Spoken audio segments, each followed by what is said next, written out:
Pues buenas noches, queridos amigos. Ya estamos aquí en otra enseñanza para aprender juntos. Es la número 4 del discipulado. Y pues estén listos para aprender, para tomar notas. Recuerden que les compartimos todo, como dijera el chavo, yo no soy díscolo, yo comparto todo. Y van a tenerlo cuando terminemos la reunión de hoy, que será máximo media hora, van a tener toda la información en el blog para que los que no pudieron acompañarnos pues puedan estudiar. Bien, pues vamos a entrar con la enseñanza de este día. Vamos a ponerlo. Bien, déjenme acomodar aquí.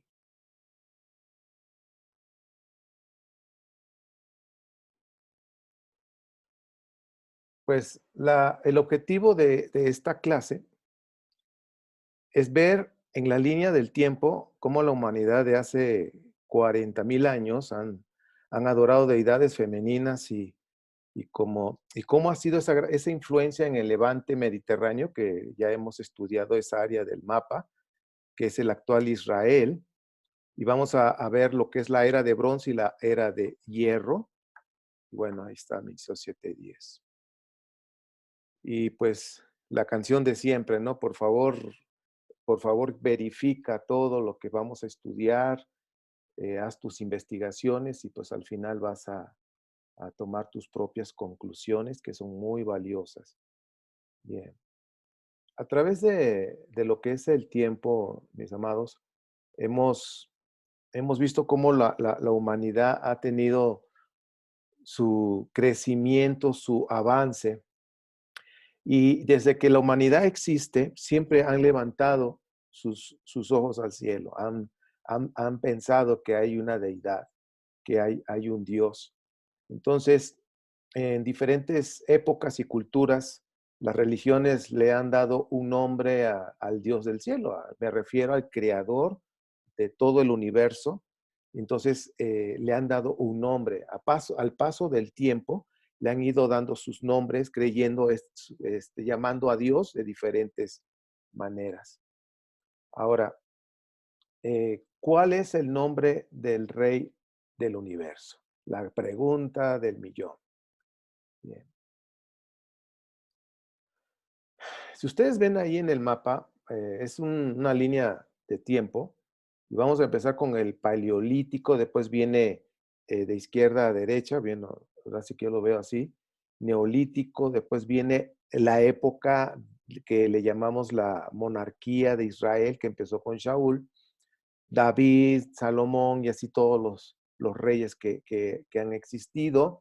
Luego viene el templo de Salomón, el templo número 1, vamos a llamarlo así. Viene el exilio de Asiria. Estoy dando aquí nada más pormenores de eventos importantes, mis amados. Esto los tenemos que conocer bien porque esto nos va a ayudar a entender la Biblia, sobre todo la Biblia hebrea, que ahorita estamos en la Biblia hebrea. No hemos entrado a la Biblia cristiana aún, y que cuando ya entendamos mejor la Biblia hebrea, entonces estamos listos para entrar a la Biblia cristiana, porque la Biblia cristiana tenemos que verlo a la luz de la Biblia hebrea, si no, inventamos un montón de cosas. Eso se lo digo por mí. Entonces, exilio a Siria fue el reino del norte, luego viene exilio de Babel, los de Judá, el reino de Judá, luego regresan, hacen el segundo templo, y pues ahí después, en ese tiempo, sobre todo en la época persa, ya empezaron a consolidar el escrito de la Torá, Deuteronomio y los 4 libros después, que ya hemos estado hablando de eso. Y pues bueno, llegamos así hasta el siglo I de esta era común. Por supuesto, ya es la era cristiana, y ahí es cuando ya realmente se completó todo el Tanaj, todos los libros que ahora conocemos, hasta el día de hoy.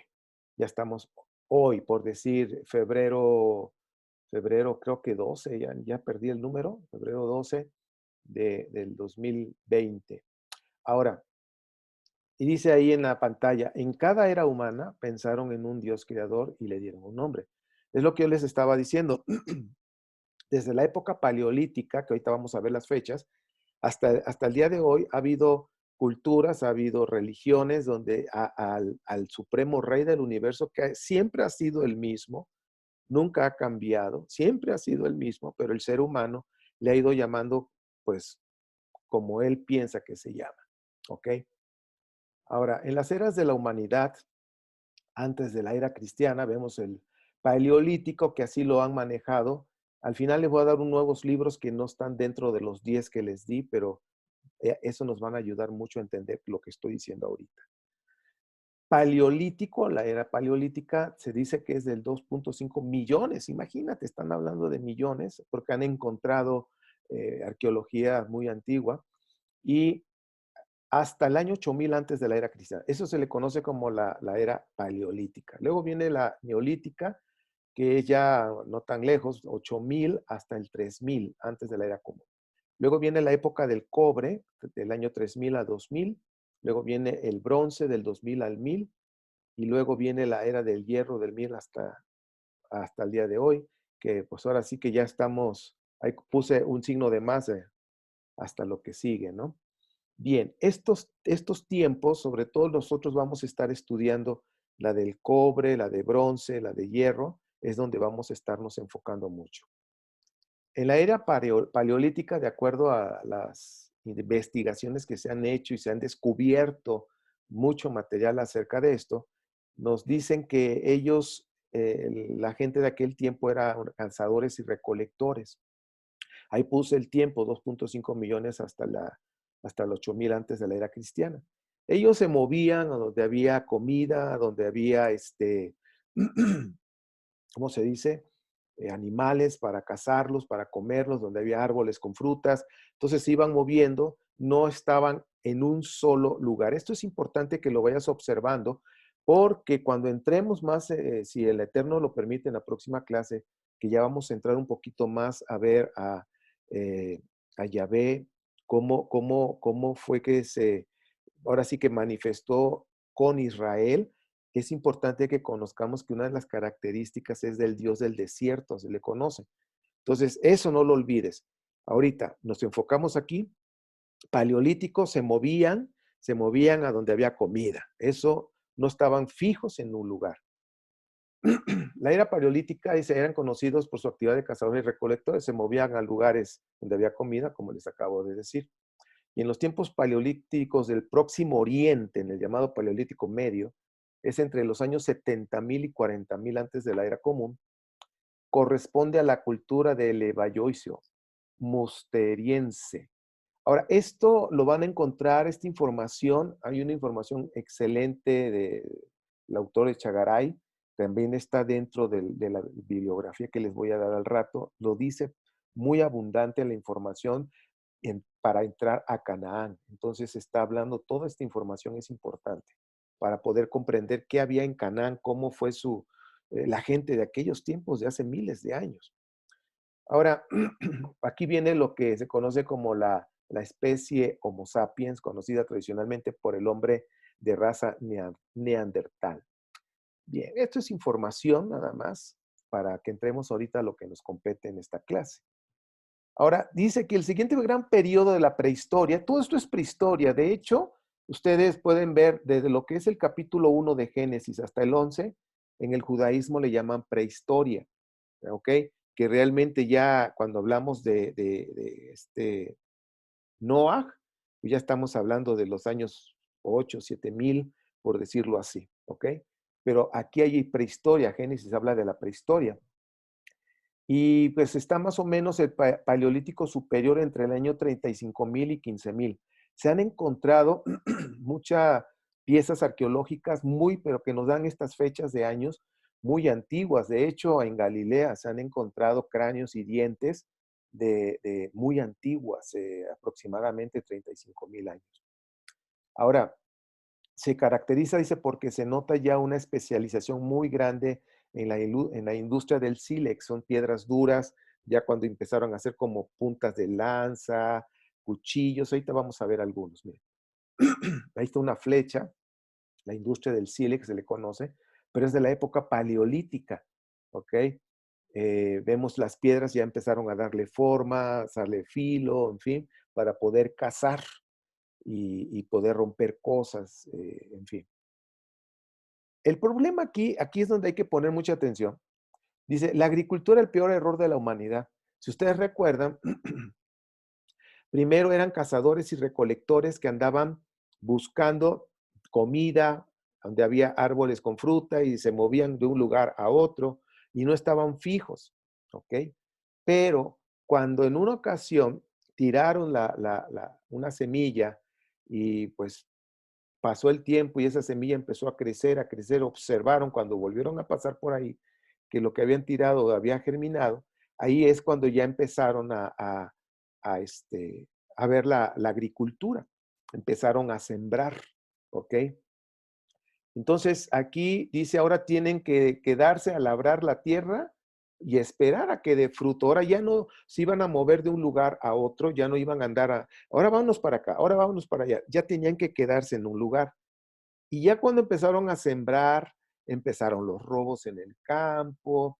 Entonces ahora necesitaban pagarle a alguien que estuviera cuidando las cosas, las siembras. Entonces ya empezó ahí la idea de alguien un vigilante y pues de ahí empezó la idea de los policías, del ejército. De ahí se fue, fíjense, ahorita nosotros vemos que roban y asaltan, al menos en México, todo México es una situación difícil. He escuchado que en otros países es lo mismo, pero fíjense, en aquellos miles de años, pues también el hombre la maldad ya la trae, le gusta quedarse con lo que no es suyo. Ahora dice, y como están fijos en un solo lugar, como acabo de estar comentando, por causa de la agricultura, pues ahora necesitan poner a alguien, un sacerdote, vamos a decirlo así, a alguien que se dedique a estarle hablando a Dios y rogándole a Dios que tenga compasión y que mande agua para que tengan buena cosecha, pero que también los proteja, les dé protección. Entonces ahora necesitan poner a alguien en la parte religiosa, vamos a llamarlo así.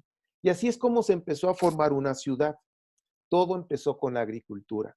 La ciudad, la ciudad genera caos, genera conflictos, es algo, bueno, genera un tipo de personas muy diferentes a las que están en el desierto, a las que están en el campo. Vean ustedes la comparación, por ejemplo, cuando ustedes ven Génesis 18, ven a Abraham que recibe a 3 personas, mata un animalito, les da de comer, bueno, trae todo lo alimento, agua, todo lo que necesite para atender, ser un buen anfitrión. Sin embargo, llegan a la ciudad de Sodoma y Gomorra y ahí es diferente, excepto Lot, que trae la misma escuela que Abraham, porque venía del campo y es el único que da ese hospedaje a los 2 ángeles, como dice el relato bíblico.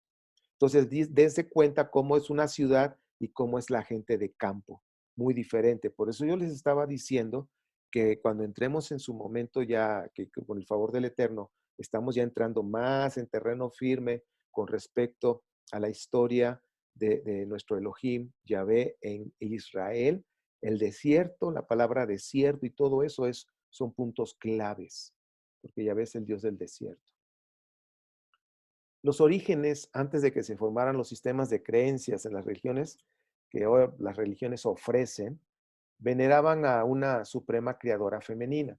Hemos estado hablando desde la primera plática que di de introducción, hemos hablado de la ida femenina, pero fíjense que es de miles de años atrás. Ahorita vamos a ver arqueología de cómo la deidad femenina es fuerte de años atrás, miles de años. Y fíjense cómo lo manejan. Dice, el hombre no produce nada. Chequen cómo nos tratan. Pero la mujer sí. Dice, porque pues da la vida y en sus pechos, en sus senos, representa alimento para sustentar.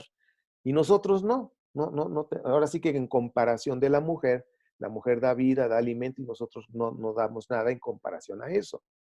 Entonces, pues en aquellos tiempos empezaron a enfocarse más a la mujer. Fíjense ustedes aquí esta arqueología que ustedes pueden investigar y buscar la Venus de Willendorf. Es una diosa paleolítica de entre los años 28.000 y 25.000 antes de la era cristiana. Esta fue hallada en Austria. Entonces, si ustedes se dan cuenta, es una mujer, pues, ahora sí que gordita, que tiene su pecho bien abundante para dar de comer. El rostro de la diosa no se le ve, no tiene forma de ojos ni nada, pero lo que están dando a entender que pues tiene un vientre amplio para poder dar vida y también para poder dar de comer. Entonces, esto, chequen el dato, año 28,000 hasta promedio, en ese estándar, 28,000 a 25,000 antes de la era cristiana, tiene de antigüedad esta figura, esta estatuilla. Ahora, se cree que en las sociedades del Paleolítico Superior, las mujeres tenían un estatus supremo en el centro del hogar. Miren, aquí ya vemos otras formas. Aquí vemos a una dama igual, llenita, gordita, como que está sentada en un sillón ahí. Vemos a una dama un poquito más moderna, más o menos de los años 3000, pero todo está representado en el pecho de la mujer.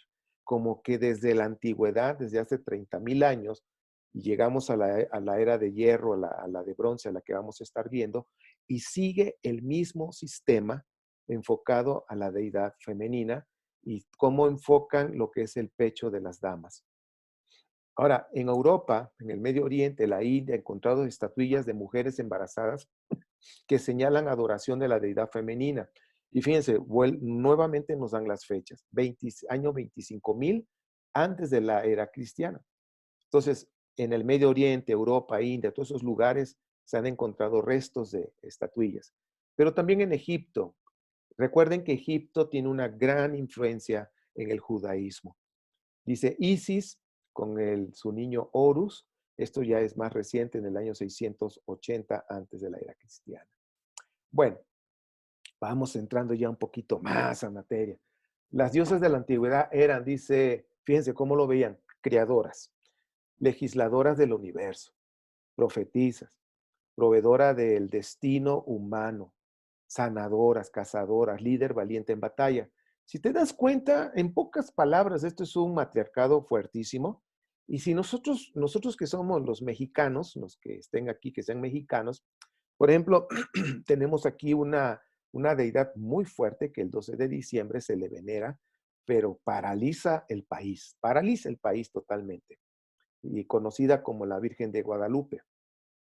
Es una deidad que es el sinónimo de todas las deidades femeninas de hace 30,000, 40,000 años antes de la era cristiana. Imagínate, todo hasta el día de hoy sigue de una manera fuerte lo que es las diosas.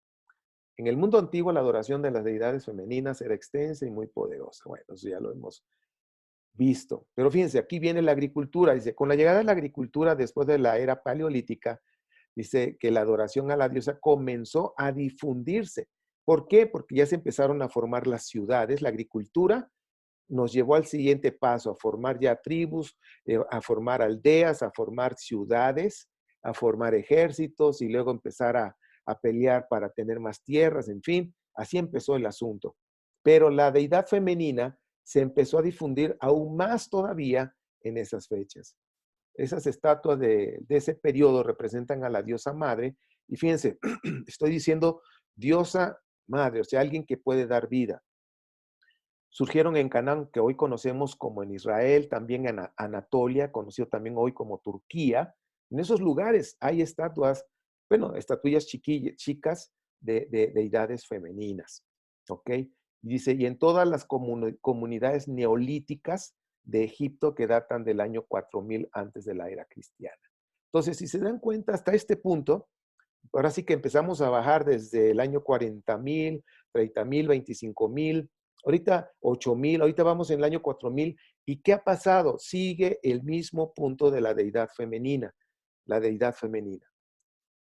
Lynn Rogers, Edgar Cayce y Robert Graves, que es el libro de mitos hebreos, es mitólogo, llegaron a esta conclusión ellos tres. Dice, en el mundo antiguo pensaban que la diosa era la suprema creadora femenina, inmortal, inmutable, omnipotente. O sea, todos los atributos que ahora tú y yo conocemos, que son los atributos de nuestro Padre Eterno, en aquellos tiempos así pensaban ellos, en aquellos miles de años atrás. Recordemos esta figura.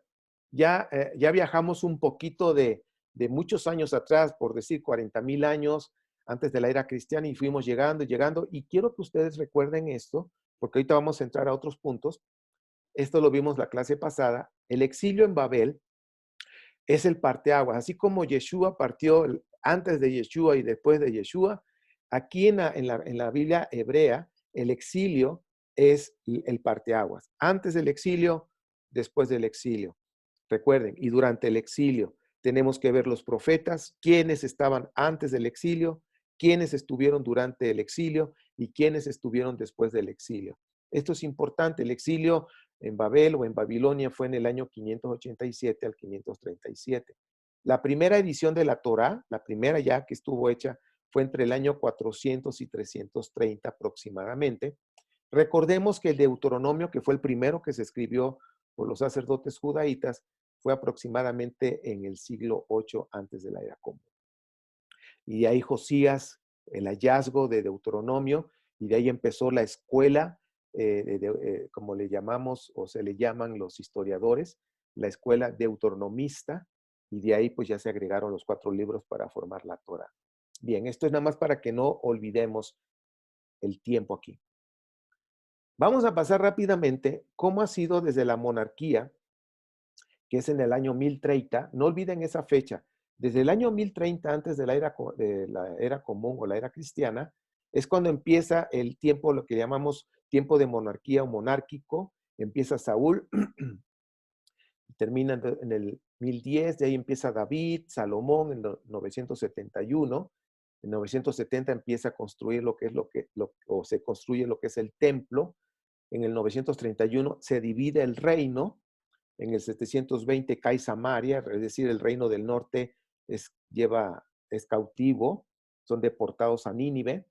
En el 627 se redacta, no pierdan de vista eso, se redacta apenas Josué, Jueces, primera y segunda y de Samuel y primera y segunda de Reyes. Eso se fue en el 627. Significa que fue en la época de Josías. Acuérdense que Deuteronomio, la escuela deuteronomista, editaron con Josías Deuteronomio y escribieron Jueces, Josué, José, Jueces, Samuel y Reyes en esas fechas.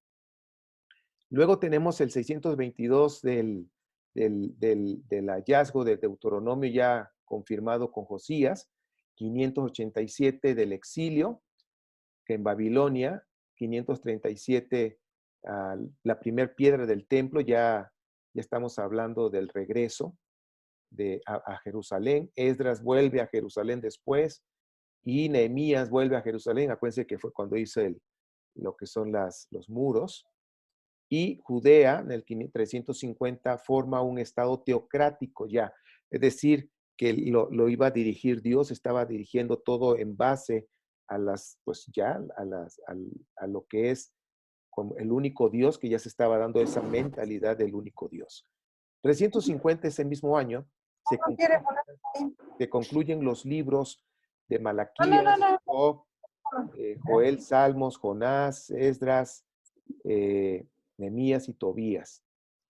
Y en el 332 tenemos Palestina, conquistada por el ejército Alejandro Magno. Bueno, entonces aquí estamos viendo. A ver, un segundo. Estamos viendo en el 350 cómo se concluyen estos libros, los profetas Malaquías, Job, Joel, los salmos también se terminan, más Esdras, Nehemías y Tobías. Entonces, en el 332 fue cuando llegó Alejandro Magno, cuando entró Grecia. Ahora, en el año 300 al 200 es cuando se hace la Septuaginta, pero también se escribe en ese periodo Eclesiastés, ¿sí? En ese periodo de tiempo, y también el libro de Esther. Esther es ya hablaremos en su momento qué es Esther y qué es lo que nos está mostrando, que tiene que ver mucho con los persas. En el 167, pues ya sabemos, Antíoco Epífanes IV dedica el templo a Zeus, y pues ya ahí Ben Sirá escribe el libro de Eclesiástico. y en el año 160 y 166 al 160 es cuando empieza lo que conocemos la rebelión, y viene lo que es Judas Macabeo, recuperan el templo en el 164, lo purifican, lo que conocemos como Hanukkah, y en ese tiempo, ojo con esto, se escribe el libro de Daniel. No se escribió en el exilio, se escribe hasta esa fecha. Pues por eso que Daniel describe perfectamente todo lo que pasó con Antíoco Epífanes. Fue más que nada un relato. Ya hablaremos también en su momento cuando estudiemos Daniel. Y bueno, todo esto es para que te des cuenta las fechas. Vamos a llegar hasta Yeshua nada más. Y en el 134 y 104 se escriben los libros de Macabeos 1 y 2. Y también en el 76 al 67 antes de la era común, el libro de Judith, que son libros apócrifos que solamente creo que en la Biblia católica están. En el 63 toman Jerusalén por el general romano Pompeyo. En el año 50 el libro de sabiduría se escribe, entra en el 37 antes de la era común el rey Herodes, reconstruye el templo en el año 20, en el año 4 antes de la era común muere Herodes, y según algunos datos históricos, el nacimiento de Yeshua de Nazaret fue en el año 4. Bueno, hasta aquí vemos, nomás para que se den cuenta un poquito de los años y podamos comprender cómo es la máquina del tiempo, como dijéramos, y todos los eventos que sucedieron. Ahora, vamos a ver esto. Hay una estela de Meretap. A ver, permítanme.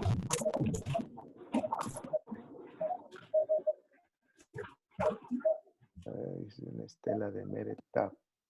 Pastor Ernesto, Cierren sus micrófonos. cierre los micrófonos. Cierre usted desde su computadora. Sí, es lo que voy a hacer, nada más que... Desde hace ratito ya interferencia de la hermana Laura Flores.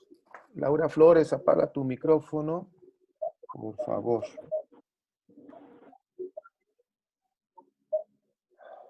A ver.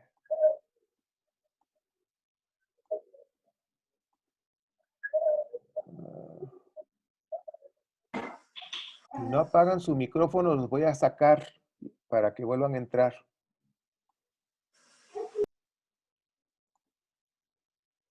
Bien, ¿me escuchan? Sí. Ok, bueno, pues ya, ahora apaguen su micrófono. Gracias. Bien, en la estela de Meretap, donde habla de la victoria que tuvo sobre Israel, es por primera vez en una piedra egipcia, se escucha de Israel, pero no como nación, sino como un grupito nada más, no como un reino, sino como una tribu, un grupito pequeño. Todavía no hacía presencia, pero eran conocidos. Y realmente la monarquía en Israel comenzó en el año 1030. Entonces, si se dan cuenta, del 1210 al 1030, antes de la era común, Israel no existía como reino, ¿ok? No hacía todavía presencia como ya lo hizo en el año 1030. Y empezamos, como lo hace rato dije, fue con Saúl, David y así sucesivamente los reyes que conocemos. Vemos aquí los dos exilios importantes y el regreso a Jerusalén en el 537. Y de ahí empieza el judaísmo naciente. Realmente, ya cuando regresan a Jerusalén es cuando empieza el judaísmo que hoy conocemos, el judaísmo monoteísta, que no fue un monoteísmo puro, que es lo que vamos a estar estudiando, porque todavía existía monolatría. Si se dan cuenta en la máquina del tiempo que tenemos ahí en la línea del tiempo, en medio tiene unas partes rojas, y eso está ya hablando de la deidad femenina, ¿sí? Es decir, desde que Israel empezó a ser un reino, al inicio con Saúl, ya como rey, ya como un reino, entonces vemos la presencia femenina, por eso lo puse con rojo, en medio de la flecha amarilla, la presencia femenina, y que fue una de las razones por las que Israel, más bien Judá, los que son los de Judá, el reino de Judá, cayeron en manos de Babel, de acuerdo a los escritos de Jeremías. Después que regresan a Jerusalén, empieza el judaísmo naciente. Ahí es cuando nace el judaísmo. ¿Por qué? porque se edita la Torá, se entrega la Torá, ahora sí que se lee la Torá al pueblo y les empiezan a enseñar. Ahí viene la idea de estar leyendo cada semana una porción de la Torá para poderles dar una identidad y para poder confirmar su fe en un solo Dios. No pierdas de vista eso, por favor. ¿Sí? A partir del regreso a Jerusalén y cuando ya se editó la Torá, que ya la tenían y la empezaron a leer al pueblo y se la leían cada semana, las parashot que nosotros conocemos, este, ahí es, ¿para qué se lee cada semana? Para que el pueblo le estaban, ahora sí que estaban transmitiendo una ideología de identidad, que supieran cómo se formó la nación de Israel y quién es su Dios. Estamos hablando de fe. Para eso es la paracha cada año, se está leyendo cada año, se está meditando cada año. ¿Para qué? Para confirmar tu identidad como pueblo, como nación, y para confirmar tu fe en un solo Dios. Bien. Pero la deidad femenina, pues ustedes saben, hemos estado estudiando juntos ahorita esto, pues desde hace 40,000 años o más, la presencia de Asherá en el preexilio, antes del exilio, acuérdense, la presencia de Asherá ahí está. Y si ustedes se dan cuenta, la que está de este lado está encima de un león. ¿Por qué? Porque Asherá es la madre naturaleza, es la reina de la naturaleza. Y ustedes saben que el león es el rey de la selva, como llaman. Entonces, encima del león está Asherá. Y las serpientes que ustedes ven a un lado, las serpientes hablan de sabiduría, ¿ok? Sabiduría, o sea que Asherá es sabia. La serpiente la ponen con maldad y todo eso, pero ya en el cristianismo, el catolicismo realmente representa a la serpiente como algo malvado, como el diablo. Pero en el antiguo, ahora sí que en el antiguo Medio Oriente, la serpiente significa otra cosa, significa sabiduría y vida. ¿Por qué vida? Porque se le quita su piel cada determinado tiempo y esa piel ahora sí que se queda ahí y es como si volviera a nacer. Y es sabia porque, según así lo ven los antiguos, lo veían, porque puede ver en la noche, cuando está muy oscuro, la serpiente sí puede ver. Entonces, una persona sabia dice que puede ver en medio de la oscuridad, en medio de la confusión, una persona sabia puede ver.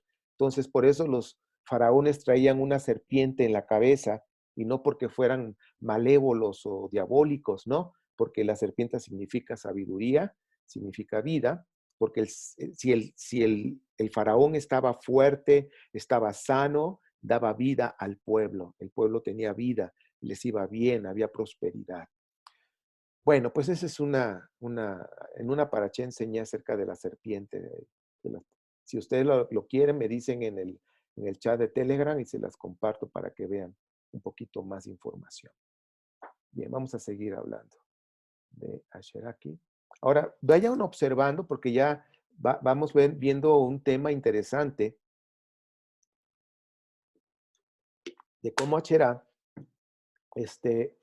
pues tuvo mucha presencia desde los años 8000, ahora sí que ya como la conocemos, de los años 8000 hasta la fecha, de aquellos lugares me estoy refiriendo, ¿sí? Todavía muchos todavía adoran, pues a la fecha decimos aquí en México, están adorando a una deidad. Bueno, alguien está usando ahí un plumón, si descubro quién es, lo voy a eliminar del grupo, ¿ok?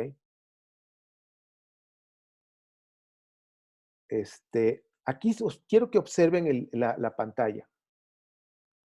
Eh, en la parte superior se ve como dos cabras, dos animalitos, y vean un león. O sea, el árbol que está ahí en medio es Asherá. Y ese árbol es como si tuviera pezones en las puntas de las ramas y que vienen estos animalitos y chupan ahí, están chupando alimento para tener vida, pero como que este árbol simbolizado está como que arriba del león. Eso es importante, o sea, que está por encima de todo. A ver. Eh, y vemos también acá la cherá, la de la parte de abajo, izquierda, inferior izquierda, lo mismo. que siempre hemos estado hablando de que sus pechos dan de comer. En el que está en la parte derecha, en la inferior también, vemos ahí como una vaca que está dando de comer a un becerrito. Entonces, todos estos dibujos son simbólicos que nos están hablando de una diosa, Asherah. Bien, bien, bien. No sé quién está aquí. Ah, lo que pasa es que aquí ya no sé cómo regresar. Ok, bien.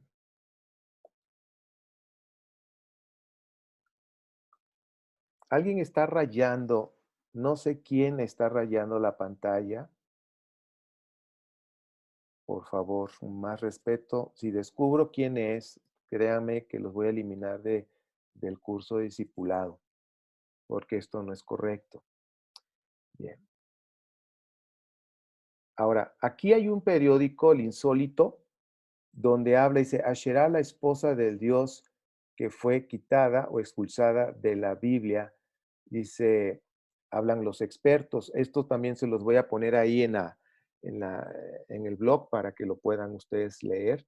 Es lo que estamos hablando, de qué manera sacaron a Asherah de las creencias. Bien, déjenme salir tantito. No sé quién estuvo rayando aquí para poderlo ya eliminar. Porque ok,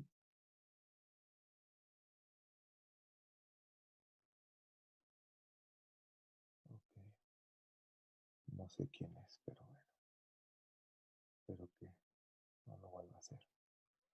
Seguimos. Ese periódico se los voy a pasar. Bien. Ahora, hay un sincretismo que estuvimos, incluso les encargué que estudiaran acerca de la menorá. Recuerden, la menorá en el primer templo no existió. Investiga eso, por favor. La menorá en el primer templo no existió. Y quizás esto te va a despertar preguntas. ¿Cómo? No existió. Ay, ¿por qué no existió? Acuérdense, los investigadores hacen preguntas. Acuérdense, son como detectives. Ah, dice que no existió. A ver, ¿por qué no existió? Entonces, esta respuesta a esas preguntas de investigación que van a hacer, van a llegar a descubrir algo que todavía no se los digo, pero yo tarde o temprano lo tienen que descubrir, ¿ok? Por eso los voy llevando paso a paso para que lo vayan investigando. Entonces, les dije, la menorá en el primer templo no existió. Bien. Entonces, sincretismo religioso, o sea, ¿qué relación tiene la menorá con Asherá? Ya lo vimos eso, lo estudiamos, pero ahora seguimos avanzando. Estas columnas están en una sinagoga, pero aquí en la parte derecha se veía un poquito más grande. Es una menorá que está en la tierra y como que sus raíces están en la tierra. Entonces, eso nos deja un mensaje ahí.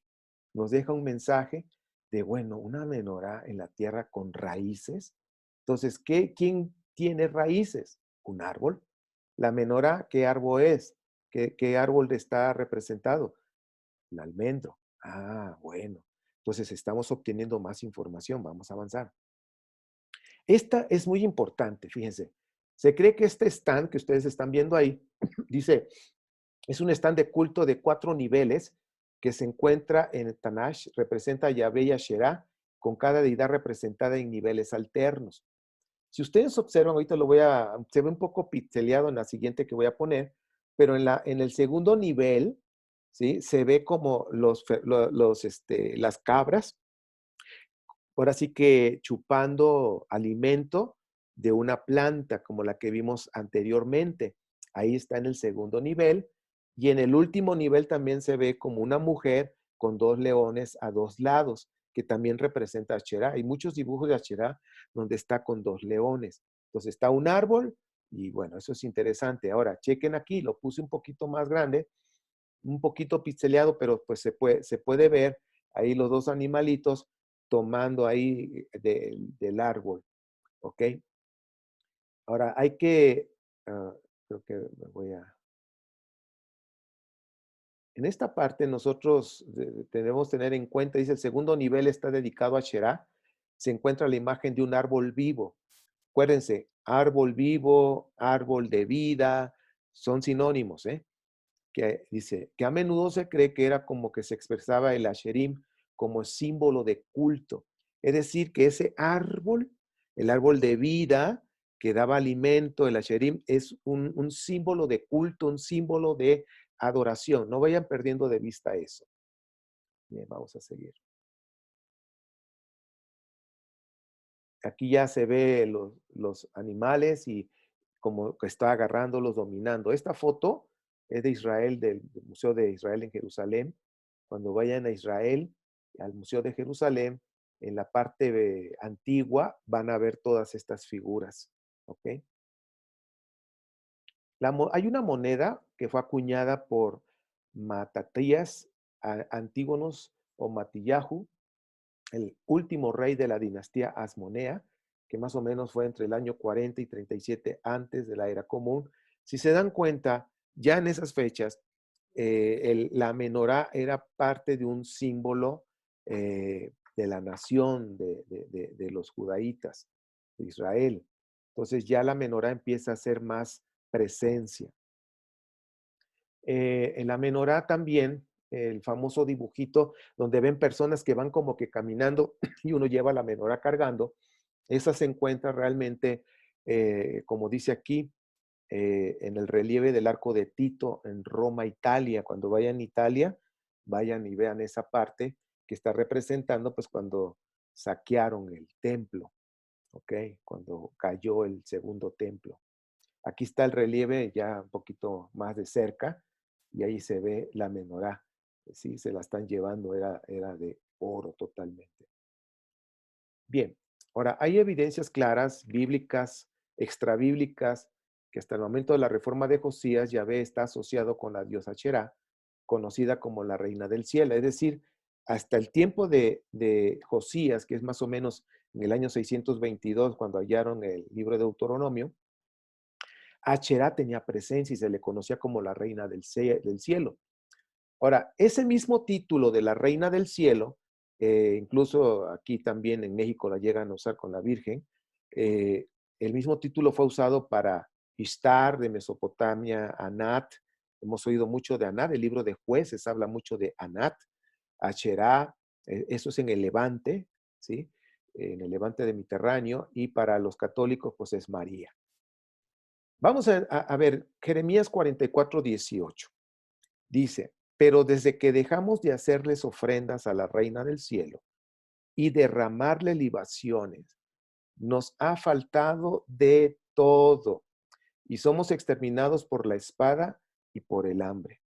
Dice, esa parte que acabamos de leer, que es Jeremías 44:18, Jeremías estaba hablándoles acerca de Yahvé, miren, eh, obedezcan a Yahvé, pónganse bajo su sombra, sométanse a Él, adórenlo solo a Él, en fin. Pero la gente, como pues, habían pasado situaciones difíciles con los de Babilonia, y decía, mira, cuando nosotros lo hicimos nos fue mal, dejamos de hacer la adoración a la reina del cielo y nos empezó a ir mal. ¿Sabes qué? No queremos. Lean todo el capítulo para que se den cuenta cómo el pueblo estaba, pero bien enfocado en la diosa Asherá. Es decir, la diosa Asherá tenía raíces profundas en el corazón de los judaítas. Dice aquí, el pueblo pensaba que la desgracia de Judea fue como un castigo de la reina del cielo. Ahora, hemos hablado de las fuentes de los que han escrito la Biblia hebrea, la fuente E, J, P, la fuente D, que la E de los eloístas, la J de los yavistas, la P de los sacerdotes o sacerdotizos o sacerdotes, y la D de Deuteronomio, los deuteronomistas. Estos diferentes grupos que editaron la Torá, dice, y los libros proféticos en el periodo persa eran hostiles al concepto tradicional de la pareja divina. Y aquí vamos a entrar a un punto muy interesante, que con ese vamos a ir cerrando la enseñanza. Fíjense, Zacarías ve a una mujer en una cesta donde estaba una mujer adentro agachada y tenía una tapa de plomo como para que no se saliera. y que esa mujer fue transportada de Jerusalén a Sinar. Vamos a verlo. Ustedes ven ahí en su dibujo, ahí está la cesta y una tapa de plomo, y hay una mujer adentro. Y en la parte derecha se ven dos mujeres con alas de cigüeñas volando. Entonces, una visión hostil del profeta Zacarías sobre la deidad femenina. Vamos a ver Zacarías, si tienes tu Biblia. En Zacarías, para leerlo, creo que lo leímos una ocasión en la introducción, pero ahorita ya le vamos a poner un poquito más de atención. Ahora, esto que estoy diciendo, Zacarías dice ahí, es un profeta del post-exilio. Significa que este profeta ya está más enfocado a un monoteísmo. Sin embargo, no hay monoteísmo puro, porque todavía hay monolatría. Aunque están viendo a Yahvé, pero todavía su corazón está con Asherá. Entonces, esta visión es de una manera sarcástica, si tú quieres, el cómo tenían que sacar a la deidad femenina del corazón de los judaítas. Capítulo 5, 5 al 11 dice, entonces el ángel que hablaba conmigo salió y dijo, alza la vista y fíjate en esto que ha aparecido. ¿Y qué es? Le pregunté. Y me contestó, dice, es una medida de 22 litros, es la maldad de la gente de todo el país. Se le aventó entonces la tapa de plomo y dentro de esa medida había una mujer sentada, así como la ven ustedes ahí en el dibujo. El ángel dijo, esta es la maldad. Inmediatamente arrojó a la mujer dentro de la medida, la cual cubrió con la tapa de plomo. Alcé la vista y vi a dos mujeres, dice que salían batiendo las alas del viento y al viento, batiendo las alas al viento, y tenían alas como de cigüeña, elevaban la medida por los aires. Yo le pregunté al ángel que hablaba conmigo, ¿a dónde se llevan la medida? Dice, y él me respondió, se la llevan al país de Babilonia para construirle un templo. Cuando el templo esté listo, colocarán la medida allí sobre un pedestal. Ahora, si se dan cuenta, lo que está diciendo aquí el profeta la maldad es una mujer. Entonces está representando a Asherá. Esa es la maldad. Esa es la maldad que trajo problemas a todo el reino de Judá. Ahora, perdón, me regreso. Si se dan cuenta, ahí están las dos mujeres con alas de cigüeña. Eso ahorita vamos a ver qué es. Alas de cigüeña o como de cigüeña, aquí hay una cigüeña. En hebreo, la cigüeña se le llama compasiva, que en hebreo se pronuncia hasidá, como los hasídicos, la denominación judaíta de los judíos, los hasídicos viene precisamente de eso, de compasivos. Es una palabra femenina, compasiva, se le dice así a la cigüeña. Entonces, la cigüeña es algo que tienen, fíjense los israelitas, cómo relacionan el significado con lo que hacen los animalitos. Las cigüeñas llegan a vivir hasta 70 años y las crías cuidan de sus padres, por decir, los más viejos los protegen, los cuidan, los protegen, les ayudan hasta que mueren. Fíjense, creo que a veces son mejor que los humanos. Entonces, por eso se le llama compasiva. ¿Por qué? Porque sus crías no abandonan a sus padres, no los dejan solos hasta que llegan a morir.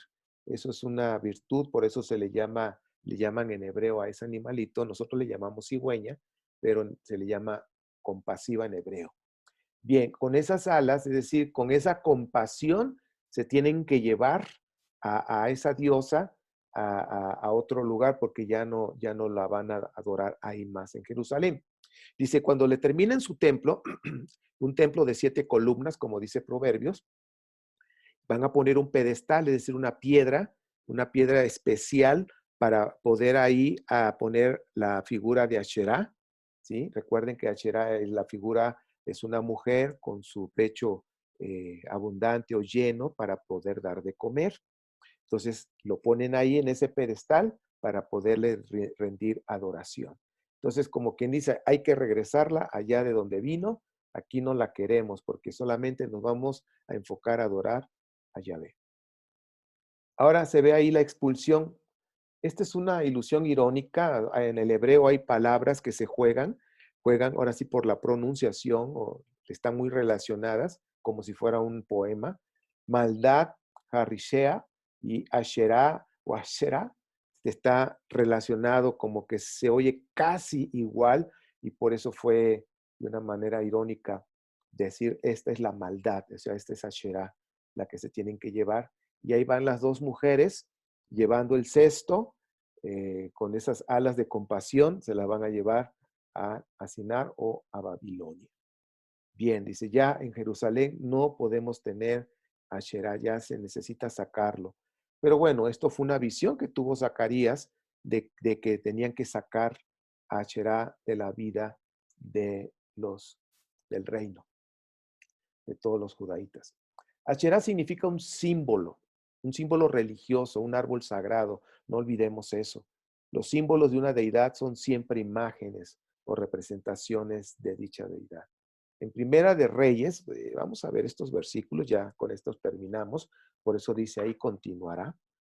En Primera de Reyes 14, realmente no fue fácil sacar a Asherá de la vida de los judaítas. 14:23 dice, además, en todas las colinas y bajo todo árbol frondoso se construyeron santuarios paganos, piedras sagradas e imágenes de la diosa Asherá.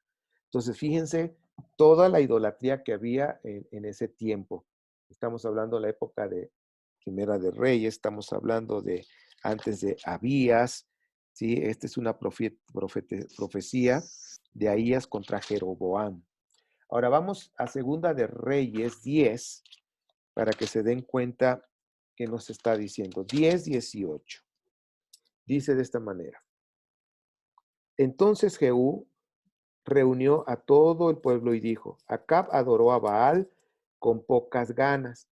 Jehú lo hará con devoción. O sea, Jehú dice, si este Acab adoró a Baal, y no le echó muchas ganas, yo le voy a echar el 100 para adorar a Baal y todo lo que esté ahí junto a Baal. Capítulo 17, versículo 10.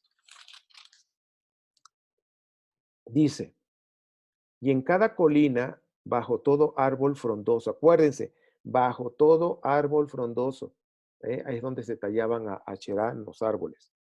Dice, erigieron piedras sagradas e imágenes de la diosa Asherá. Si ustedes recordarán, la semana pasada estuvimos hablando de esta Débora que estaba debajo de la palmera, porque lo que es la palmera y el almendro representan, representan a la diosa madre Asherá. Bueno, hasta aquí vamos a llegar, simplemente viajamos un poquito en el tiempo, viajamos, vimos los reyes, cómo sucedieron los escritos de la Biblia, dónde se escribieron, en fin, todos estos años y vimos la deidad femenina desde el Paleolítico hasta la época de los reyes en Israel, cómo esa deidad ha permanecido y sigue permaneciendo hasta el día de hoy. Hay muchas deidades femeninas y hablo por mi país, donde le llaman, algunos dicen, la madre de todos los mexicanos y yo le digo, bueno, pues no es mi mamá, aunque mi mamá se llama Guadalupe, pero bueno, la Guadalupe, la Virgen que adoran, pues no, esa no es mi mamá. Pero adoran y lo dicen, es de todos los mexicanos. Eh, la bibliografía, Monoteísmo y Poder, por supuesto, hay que terminar de leerlo. La Biblia del Peregrino trae muy buenos comentarios. Es de Luis Alonso Choquel, tiene 3 tomos. El creciente fértil y la Biblia, este libro te habla mucho de la época paleolítica, neolítica, bronce, pero sobre todo enfocado en lo que es Turquía, Canaán, lo que es el Levante o el antiguo, también el antiguo Medio Oriente Próximo, todo lo que había hasta entrar a lo que es la tierra que fluye leche y miel. Y un libro que también es interesante, Sapiens, de animales a dioses, de Yuval Noah Harari, de Editorial Debate, también trae información de todo lo que ha sido en la antigüedad. Bueno, Eso es lo que tenemos en la enseñanza, en la exposición. Eh, Ahora sí, con esto, si el Eterno nos permite, vamos a entrar qué fue lo que sucedió en ese judaísmo naciente, que fue ya después del exilio, qué sucedió con ese judaísmo naciente con respecto a la deidad femenina, cómo fue su influencia, hasta qué momento realmente desapareció, si es que desapareció, lo vamos a descubrir. Ahí les dejé que investiguen, que pregunten en los libros, chequen por qué no hubo menorá en el primer templo. Bien, pues bueno, hasta aquí vamos a dejar la grabación. Saludos a todos y después de la grabación entonces podré atender preguntas. Si no me las sé, pues denme la oportunidad de investigar. Saludos a todos. Shalom.